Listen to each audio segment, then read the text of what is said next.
ఘోరం అంటే ఒక ఎఫ్ఐఆర్లో ఒక నల్లబాలు అనే ట్విట్టర్ హ్యాండిల్ ఆయన ఈ కాంగ్రెస్ అనేది రాష్ట్రానికి పట్టిన చీడ, ఈ చీడ వల్ల తెలంగాణ ప్రజలకు అన్యాయం జరుగుతూ ఉన్నది, వీళ్ళ ప్రాణాలకు ప్రమాదం వచ్చిన పరిస్థితి ఉన్నది అని చెప్పి BRS party social media handle ద్వారా వచ్చిన ఒక పోస్టును ఈయన రీట్వీట్ చేస్తాడు.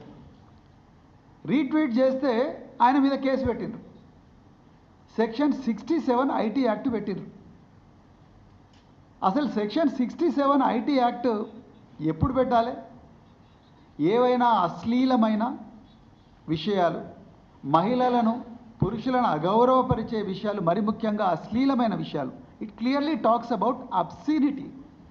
Any electronic material which perpetrates obscenity, which is aimed to damage the reputation of a person with the obscene material, then 67 IT Act has to be booked. అశ్లీలమైన సభ్య సమాజం భరించలేని ఈ అశ్లీలమైన విషయాలు ఏవైతే ఉన్నాయో వాటికి సంబంధించిన సెక్షన్ 67 ఐటీ యాక్ట్. ఆ సెక్షన్ 67 ఐటీ యాక్ట్ ఈరోజు బీఆర్ఎస్ నాయకుల మీద, బీఆర్ఎస్ కార్యకర్తలు ఎడాపెడే విచ్చల విడిగా పెడుతున్నారు. ఈరోజు వీళ్ళ పిచ్చి ఎంత దాకా పోయిందంటే తెలంగాణ ప్రజలు జాగ్రత్తగా గమనించాలి.